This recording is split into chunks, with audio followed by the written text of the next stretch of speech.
మనది middle class family. ఇట్లా ప్రతి నా కొడుకు చెప్తూనే ఉంటారు. మనకే అనిపిస్తది. మనం మిడిల్ క్లాస్ ఫ్యామిలీలో పుట్టి తప్పు పని చేసాము. మనం ఏది సాధించలేకపోతున్నాం. ఒక సంపాదన లేదు మనకి. సోర్స్ ఆఫ్ ఇన్‌కమ్ ఫుల్‌గా రావట్లేదు. అసలు సేవింగ్స్‌లో ఇట్లా ఏదో ఒకటి ఆలోచిస్తాము.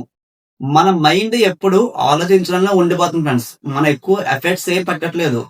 నేను చెప్పింది నిజమే బ్రో. ఎందుకంటే ఇప్పుడు ఒక మిడిల్ క్లాస్ వాళ్ళు మనం ఏం చేస్తాం? డబ్బులు సంపాదించాలి. ఏదో ఒకటి చెయ్యాలి.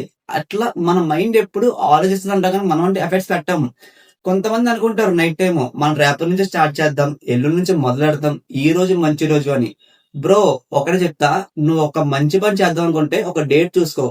అదే నువ్వు మనీ సంపాదించాలనుకుంటే నువ్వు టైం చూసుకో ఫస్ట్ ఆఫ్ ఆల్. నీ టైంని ఎప్పుడు వేస్ట్ చేయకు. ఫర్ ఎగ్జాంపుల్ ఒక్కసారి నా స్క్రీన్‌లో పైన టైం చూడు. నేను సెకండ్స్‌తో సహా పెట్టుకున్నా. ఎందుకంటే మనం కష్టపడుతున్నాం అంటే ప్రతి టైం, ప్రతి సెకండ్ మనకి వాల్యుబుల్లే. సో నువ్వు కూడా ఇట్లా సెకండ్స్ పెట్టుకొని టైమ్‌తో వర్క్ చేయి. నీకు సక్సెస్‌ఫుల్ అవునా, అవ్వకపోయినా నీకంటూ ఒక ఎఫర్ట్స్ పెడతావు. నువ్వు ఒక డిసిప్లిన్, ఒక క్లారిటీ ఖచ్చితంగా నీకు అన్నీ వస్తాయి. ఇట్లాంటి ఇంకా మంచి వీడియోస్ నేను నీకే చెప్తాను. జస్ట్ నువ్వే నా పేజ్‌ని ఫాలో చేయి చాలు.